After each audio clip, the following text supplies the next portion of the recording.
Assalamualaikum warahmatullahi wabarakatuh. Yang terhormat Bapak Hasbahuddin SPD MPD selaku dosen pengampu mata kuliah pengantar pendidikan. Baik, di sini saya akan menampilkan video podcast membahas materi mengenai pendidikan abad 21. Sebelum kita membahas materi lebih lanjut, izinkan saya memperkenalkan diri. Perkenalkan, nama saya Arfa dengan NIM H0221018, kelas 2021B, Pendidikan Matematika, Fakultas Keguruan dan Ilmu Pendidikan, Universitas Sulawesi Barat. Yang pertama, kita akan membahas konsep pendidikan abad 21. Menurut Badan Standar Nasional Pendidikan (BSNP), dalam Karim dan Daryanto pada tahun 2017, menyebut abad 21 merupakan abad pengetahuan, di mana informasi banyak tersebar dan teknologi berkembang. Karakteristik abad 21 ditandai dengan semakin bertautnya dunia ilmu pengetahuan, sehingga sinergi di antaranya menjadi semakin cepat. Karim dan Daryanto bahwa perkembangan dunia abad 21 ditandai dengan pemanfaatan teknologi informasi dan komunikasi dalam segala segi kehidupan. Teknologi tersebut dapat menghubungkan dunia yang melampaui sekat-sekat geografis, sehingga dunia menjadi tanpa batas. Selanjutnya kita akan membahas tantangan pendidikan abad 21. Dalam sebuah prediksi kehidupan pendidikan abad 21 beserta perkembangannya akan banyak mengalami perubahan cukup signifikan, sehingga menimbulkan tantangan dan ketegangan tersendiri. Ketegangan kehidupan pendidikan abad 21 diprediksi mempunyai 6 ciri. Yang pertama, lokal dan global. Yang kedua, individual dan universal. Yang ketiga, discovery atau penemuan baru. Yang keempat, invention atau ciptaan baru. Yang kelima, disufi atau penyebaran unsur. Dan yang terakhir adalah inovasi. Yang pertama kita akan membahas lokal dan global. Dalam kehidupan ini, kita mengenal istilah statis dan dinamis. Masyarakat secara individu maupun kelompok dalam hidupnya pasti mengalami suatu perubahan, baik secara cepat maupun lambat, bersifat lokal maupun global.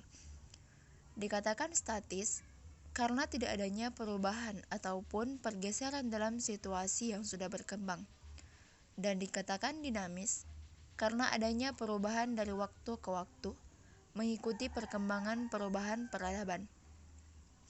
Sisi lain dari sebuah perubahan mempunyai sifat bahwa tidak semua perubahan akan membawa kepada sebuah kemajuan, namun dapat juga membawa kemunduran sebuah peradaban.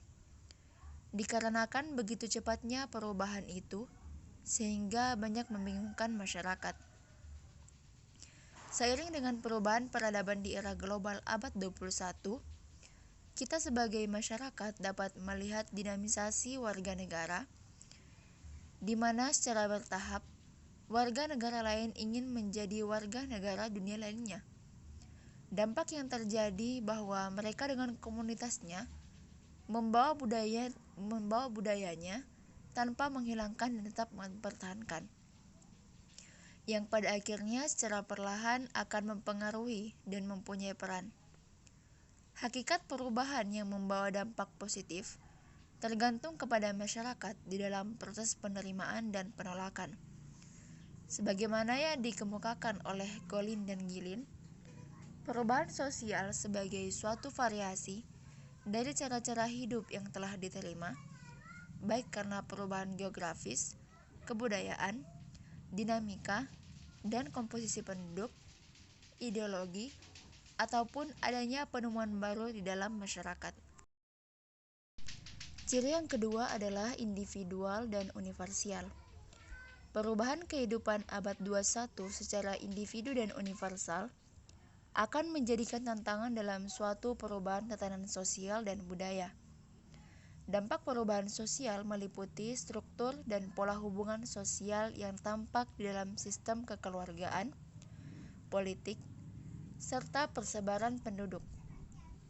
Sedangkan dampak perubahan budaya terjadi karena sebuah sistem yang timbul dari ide para warga masyarakat, mencakup aturan dan norma kehidupan, perkembangan teknologi, selera keindahan, dan seni serta bahasa yang digunakan sebagai pegangan dalam kehidupannya. Perubahan sosial budaya tidak akan mencapai pengertian ke arah yang benar jika tidak dikaitkan dengan budaya masyarakat yang bersangkutan. Apabila dipaksakan akan menimbulkan ketegangan. Kita ketahui perubahan masyarakat modern dan maju diantaranya tampak dari segi budayanya. Hal tersebut terwujud melalui sebuah proses penemuan atau discovery, menciptakan sesuatu, serta melalui penyebaran unsur budaya. Proses ini akan mempercepat perubahan tatanan sosial, hubungan sosial masyarakat secara individu maupun universal. Kemudian yang ketiga adalah discovery atau penemuan baru. Merupakan bentuk penemuan baru yaitu persepsi atau sangkaan atau anggapan yang menghubungkan dua gejala atau lebih. Sebagai contoh discovery tentang bumi ini bulat, bukan datar. Sehingga pada abad ke-16, masyarakat Eropa Barat melakukan perubahan sosial kehidupannya dengan berlayar mengelilingi bumi, tanpa takut untuk sampai ujungnya, dalam rangka mencari rempah dan benda lainnya. Yang keempat adalah invention atau ciptaan baru. Invention atau ciptaan baru adalah proses membuat bentuk baru, baik berupa benda maupun ilmu pengetahuan, dengan cara mengkombinasikan pengetahuan yang sudah ada mengenai benda dan gejala yang ditimbulkan. Sebagai contoh, sebatang kayu dan sebuah batu hitam. Jika dikombinasikan dapat menjadi sebuah alat pertanian, yaitu melubangi tanah untuk menanam biji-bijian. Yang kelima adalah disufi atau penyebaran unsur. Penemuan dan penciptaan baru tersebut tidak mudah untuk merubah tatanan kehidupan sosial tanpa adanya penyebaran dari masyarakat atau warga yang satu ke masyarakat atau warga lainnya. Hasil penciptaan sesuatu yang baru tidak mudah juga untuk diterima jika tidak mempunyai fungsi apapun dalam kehidupan sosial. Yang terakhir adalah inovasi.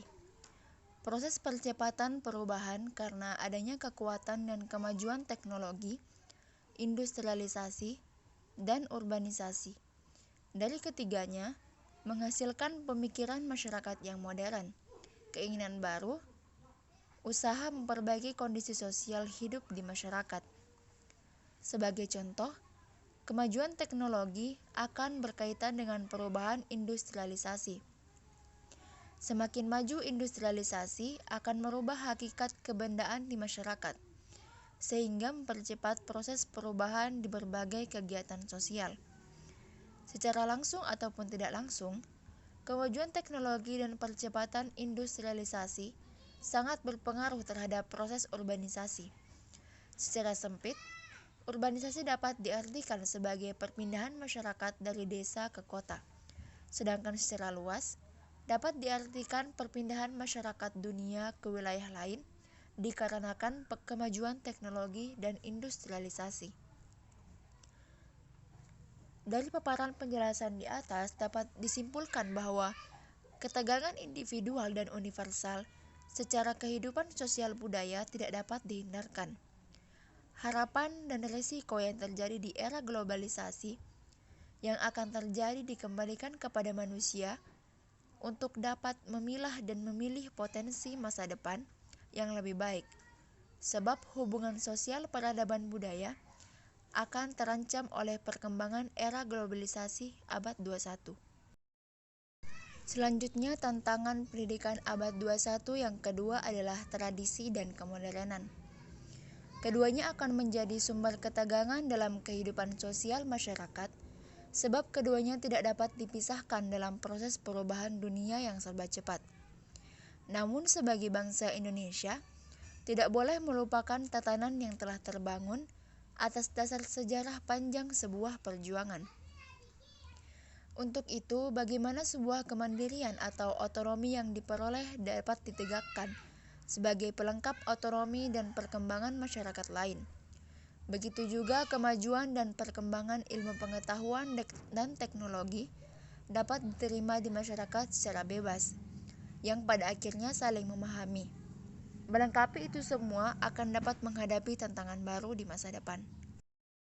Kemudian tantangan yang ketiga adalah pertimbangan jangka panjang dan jangka pendek. Ciri lain perkembangan masyarakat modern yang penuh dengan kemajuan teknologi informasi adalah hal-hal yang bersifat cepat atau instan dalam pelayanan. Secara emosional, mendorong percepatan di dalam penyelesaian setiap masalah. Kita ketahui bahwa masyarakat umum dalam mencari solusi yang tepat dan penyelesaian masalah secara tepat membutuhkan strategi, pemikiran dan pertimbangan yang matang dan membutuhkan waktu panjang agar terarah dan dapat diterima semua pihak. Disinilah peran pendidikan masa depan dalam hal kebijakan sangat diperlukan. Kemudian tantangan yang keempat adalah persamaan dan persaingan. Manusia terlahir secara kodrati adalah berbeda. Dalam kehidupannya, mereka menuntut persamaan hak dan menumbuhkan persaingan. Kiranya konsep lifelong education atau pendidikan seumur hidup perlu dipikirkan kembali agar dapat memadukan tiga unsur. Yang pertama, persaingan yang dapat memberikan insentif. Yang kedua, kerjasama yang dapat menghasilkan kekuatan. Dan yang ketiga, solidaritas yang dapat menyatukan. Sejak abad 20-an, para mengambil kebijakan di bidang pendidikan. Ekonomi telah menawarkan sebuah solusi untuk memecahkan ketiga masalah tersebut. Namun solusi tersebut tidak dapat teruji oleh waktu dan perkembangan yang begitu cepat. Bahkan sebuah komisi telah membuktikan akibat tekanan persaingan, kewenangan seseorang dapat mengabaikan tujuannya. Untuk itu, setiap manusia agar dapat memanfaatkan setiap kesempatan dalam rangka meminimalisir ketegangan atas persaingan dan persamaan. Kemudian tantangan yang kelima adalah sumber daya manusia dan pengetahuan. Perkembangan ilmu pengetahuan dan teknologi yang begitu pesat belum sebanding dengan peningkatan kemampuan sumber daya manusia yang lambat. Hal ini berakibat kepada self-knowledge atau kebutuhan pribadi akan pengetahuan, sehingga di dalam memenuhi kebutuhannya, mereka mencerna dan memahamkan secara pribadi. Sebagai contoh, untuk mencapai derajat kehidupan yang sehat secara fisik dan psikis, untuk memahami lingkungan alam sekitarnya, terkadang menggunakan kemampuannya dengan mengabaikan sebuah teknologi yang sudah maju. Kemudian tantangan yang keenam adalah sifat material dan spiritual. Perkembangan global yang begitu dahsyat sehingga merubah tatanan nilai moral bangsa, menuntut respon cepat bangsa Indonesia untuk mengantisipasinya. Pendidikan mempunyai tugas mulia dalam hal ini, yaitu dengan langkah menanamkan nilai spiritual dan mendorong setiap manusia untuk bertindak sesuai nilai dan tradisi bangsa yang saling menghargai keyakinan dan pluralis. Kita ketahui bahwa kemajuan teknologi membawa perubahan pemikiran dari yang bersifat abstrak menuju kenyataan, identik dengan materialisme. Untuk itu, pembangunan bidang pendidikan merupakan satu landasan futuralistik yang sangat penting bagi Indonesia di masa depan. Selanjutnya kita akan membahas prinsip kehidupan pendidikan abad 21.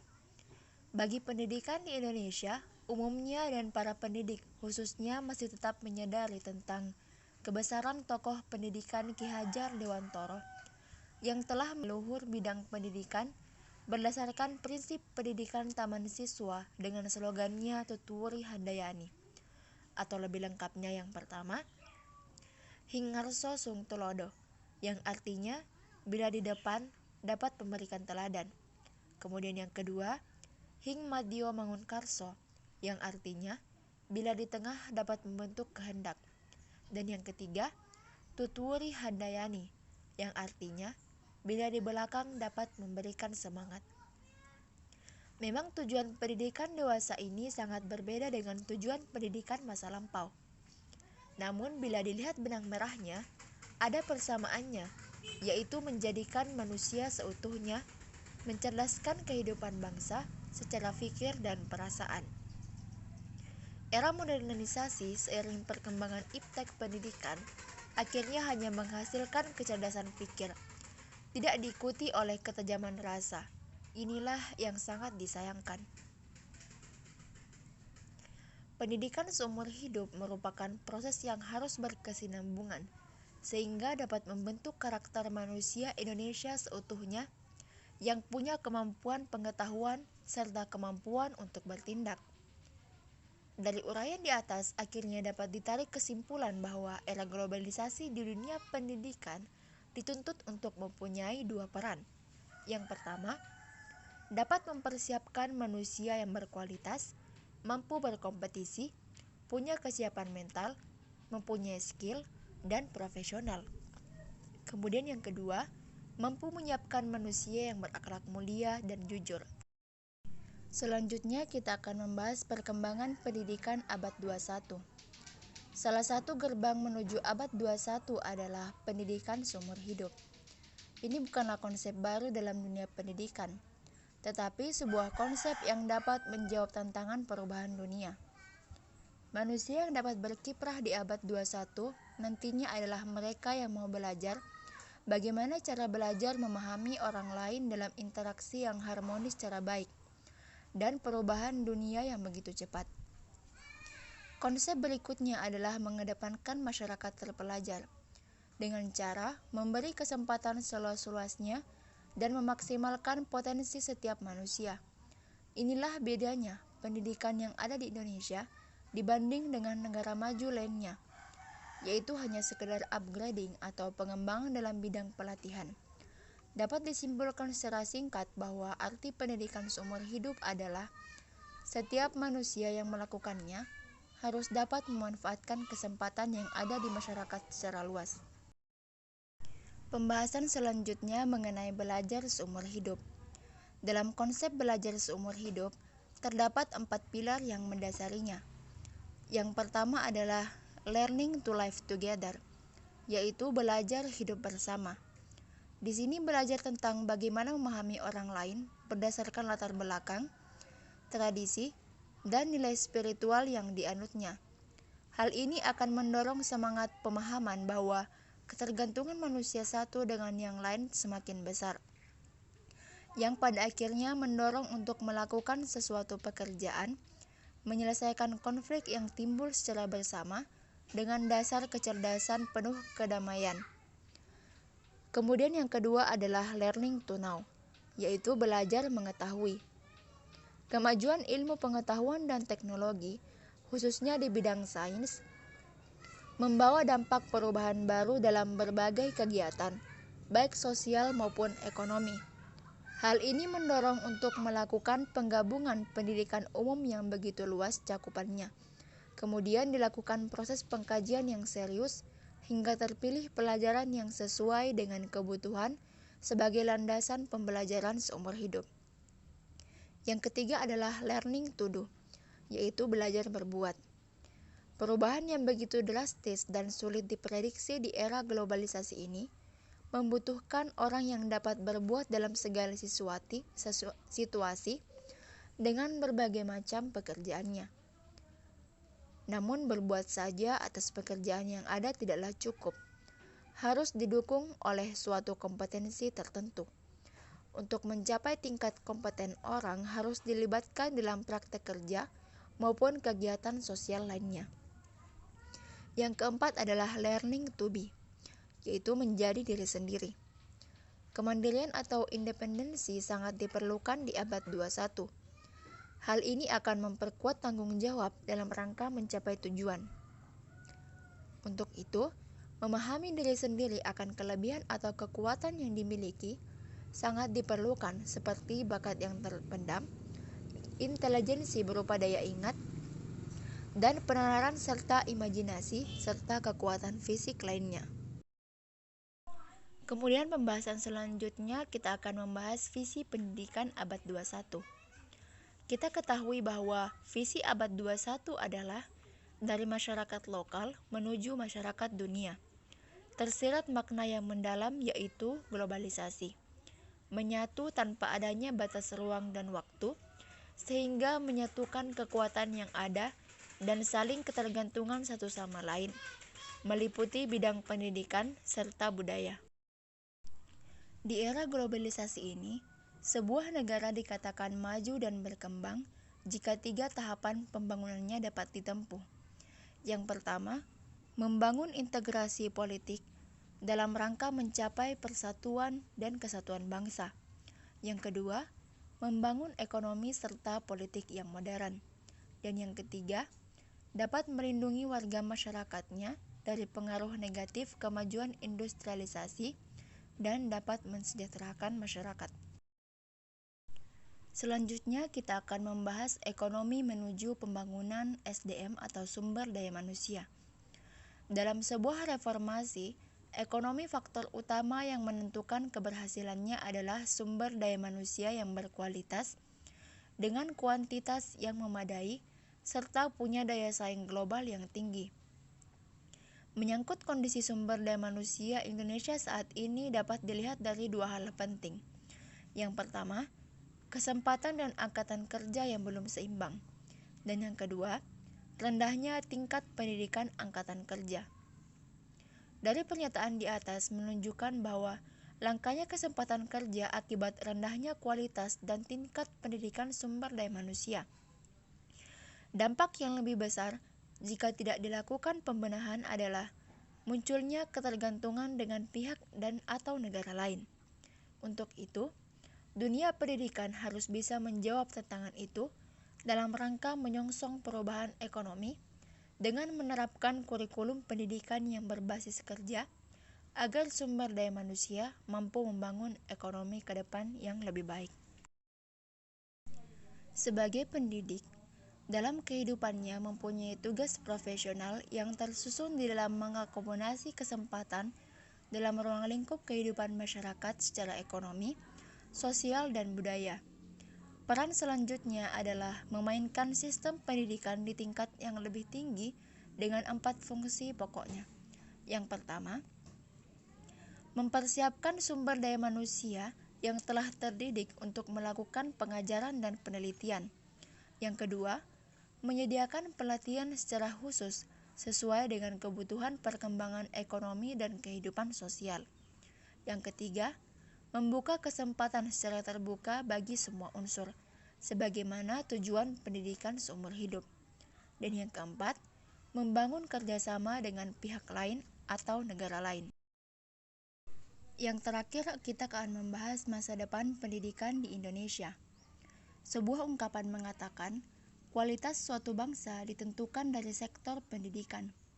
Gagalnya sebuah pendidikan berdampak pada gagalnya suatu bangsa.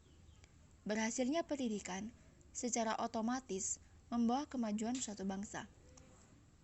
Jadi pendidikan merupakan ujung tombak perbaikan suatu bangsa. Sebagaimana banyak pakar pendidikan mengatakan bahwa salah satu cara dalam memperbaiki bangsa secara mental, moral, sosial budaya, politik, dan ekonomi adalah melalui sistem pendidikan. Kita ketahui bahwa pendidikan merupakan investasi masa depan.